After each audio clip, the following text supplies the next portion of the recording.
Tabou encore sous le choc. Les populations ont déserté les rues pour se recueillir, pleurer leurs morts. 18 fils de la région ont trouvé la mort dans un accident alors qu'ils se rendaient à Abidjan. Cette dame inconsolable a perdu son mari, qui se trouvait à bord du car. 21, mon mari me dit, bébé, ici à San Pedro. Arrivé à Abidjan, je vais t'appeler. Abidjan est devenu à Salé. C'est tout. Il ne m'a pas dit au revoir comme l'habitude. Dans cette famille, c'est la désolation. L'espoir, le pilier, fait partie des victimes. Nous avons nos petits frères, qui étaient en tout cas l'espoir de la famille, qui faisait le commerce. Bon, il partait pour le Jassa à Abidjan. Bon, c'est lui qui a fait l'accident dans le cas. À la gare routière du Tabou, les transporteurs sont sans voix. On n'a pas la force même, on est découragé de transport. C'est une première fois l'accident, perd beaucoup de gens, perd les sangs humains. Vraiment, ça nous paraît bizarre un peu. Donc on est découragé, mais on fait avec. Le maire de la commune que nous avons rencontré sillonne les familles éplorées pour apporter la compassion du conseil municipal. Parce que nous avons été tous consternés, c'est avec beaucoup de tristesse que nous avons appris. Et donc nous sommes là pour dire teta aux parents des victimes et prier que Dieu fortifie ceux qui sont encore dans les centres de santé. Les blessés ont été évacués dans les différents centres de santé d'Abidjan.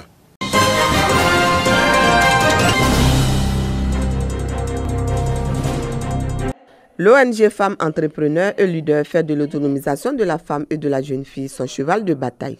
Cette organisation non gouvernementale initie des sessions de formation en entrepreneuriat depuis 2017 au profit des jeunes filles dans le cadre de son programme Impact My Community Campaign. C'est dans cette dynamique que s'inscrit cette séance de formation et de partage d'expériences au campus de Boaké. L'activité qui bénéficie de la collaboration du cabinet américain Kone Consulting vise à promouvoir l'entrepreneuriat et le leadership féminin. C'est de permettre à ces jeunes femmes d'être indépendantes financièrement, de connaître leurs valeurs et d'impacter leur communauté. Nous avons Kone Consulting avec des femmes dynamiques, inspirantes. Voilà, donc elles sont là pour partager leur expérience et dire aux jeunes femmes que c'est possible d'être une jeune femme et d'exceller dans la communauté. Nous ne devons plus compter sur les hommes justement pour assurer notre avenir. Nous devons nous prendre en main. C'est un peu dans ce sens-là que nous luttons pour l'autonomisation de la femme et de la jeune fille. Un cadre d'échange que juge enrichissant les participantes. Et je trouve l'initiative très belle. Nous faire comprendre que ce n'est pas un domaine qui est facile, surtout que nous sommes des femmes et il y a beaucoup de portes qui sont fermées lorsque tu es une femme. Et il ne faut pas s'arrêter là au regard de ces difficultés-là. Il faut pouvoir les surmonter et rester focalisé sur nos objectifs. Dorénavant, quand il y a ce genre d'activité, que effectivement la population soit vraiment informée, que toutes les personnes qui se sentent dans le besoin soient présentes pour qu'on puisse apporter de l'aide à ces personnes-là. La signature officielle d'un partenariat entre le cabinet Kone Consulting et l'ONG Well ainsi qu'une séance de formation des membres de la structure sur la planification stratégique était au menu de cette journée de partage d'expériences.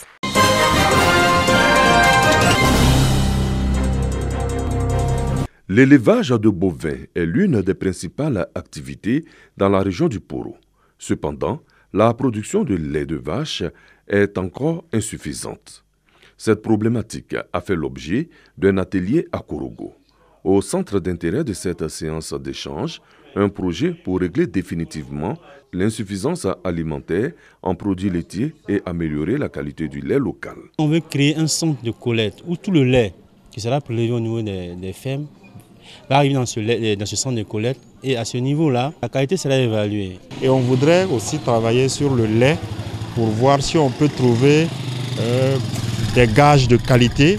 Un projet qui réjouit les producteurs, les vendeurs et les consommateurs de lait dans la région du Poro. Le lait, c'est un produit principal pour les animaux et nous, c'était les bouviers qui profitaient de ce lait-là.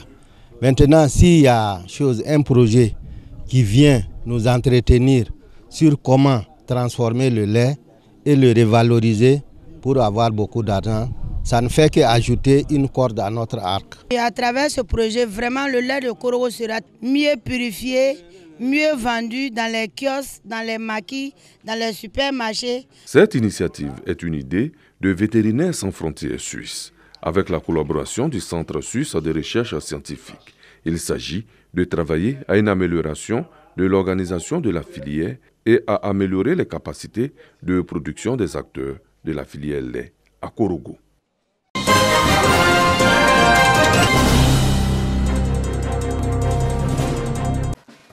L'Église adventiste du 7e jour lutte contre les violences sociales. À cet effet, les fidèles de cette église ont organisé une marche pacifique du collège adventiste à la maternité de Bouaké-Sokoura. Les fidèles de l'église adventiste du 7e jour ont prié pour les malades et leur ont offert des vivres et non-vivres.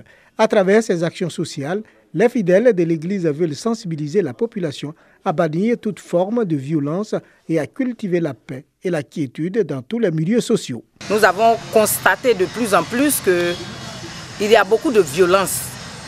Violence faite aux femmes, violence faite aux enfants, violence faite aux hommes même, violence aussi faite à nos servantes dans nos maisons. Nous sommes des enfants de Dieu et le Seigneur dit aussi longtemps que cela dépend de vous, soyez en paix avec tout le monde. Le député Bemba Fofana, représentant le maire de la commune de Bouaké, soutient l'action qu'il juge louable. Et que Dieu mette la main sur tous ceux qui ont eu cette idée-là pour que ça puisse germer et que ça devienne une affaire nationale et voire une affaire mondiale. L'Église adventiste du 7e jour entend perpétuer cette œuvre de dénonciation de violence chaque année pour que la Côte d'Ivoire demeure un havre de paix.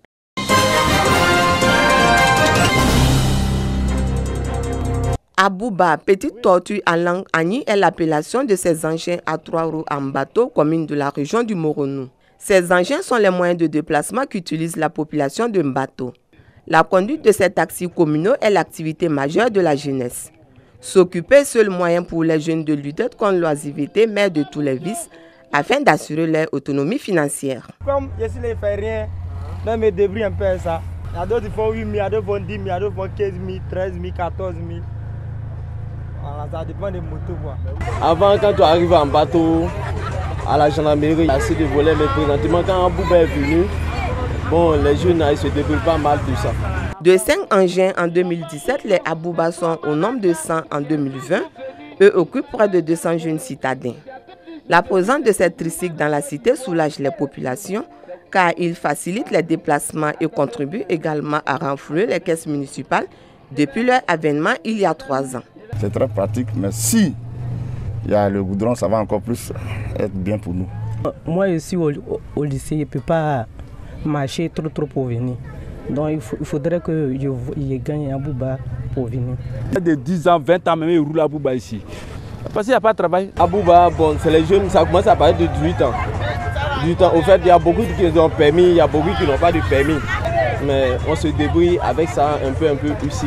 On veut demander à nos parents pour qu'ils fassent quelque chose pour nous, pour que nous tous, on gagne les permis. Les services rendus par les conducteurs de tricycles sont importants. Cependant, mieux organisés, le secteur des Abouba en bateau serait pourvoyeur d'emploi pour un grand nombre de jeunes de cette localité de la région du Moronou.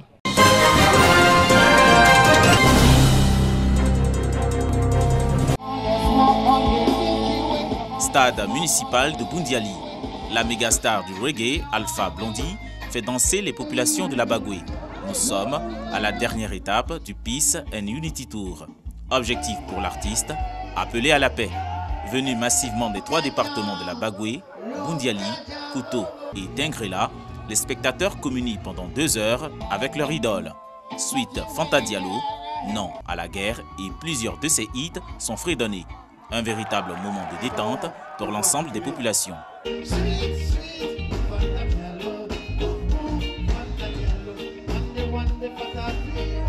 Les ministres Bruno Koné, Kandia Kamara, Mariatou Koné et le président du conseil régional de la Bagoué ont apporté leur soutien à l'appel d'Alpha Blondy, celui de l'unité et de la cohésion sociale.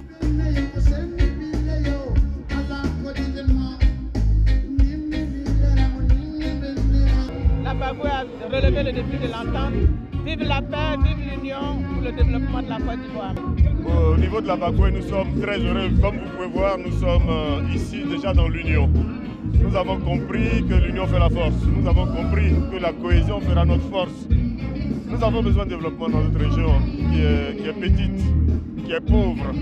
Et c'est pour cela que nous nous mettons ensemble. Nous mettons nos forces ensemble pour combattre la pauvreté, pour travailler au profit de nos populations. Le périple de la star Alpha Blondy, démarré le 31 décembre 2019 à Sioni-Civil de la Côte d'Ivoire. La tournée Peace and Unity Tour a été initiée par le Premier ministre, chef du gouvernement, Amadou Gon Coulibaly. Ce jour, si loin, mais si près, je m'en irai. Et je lui dirai, pardonne-moi, éternité.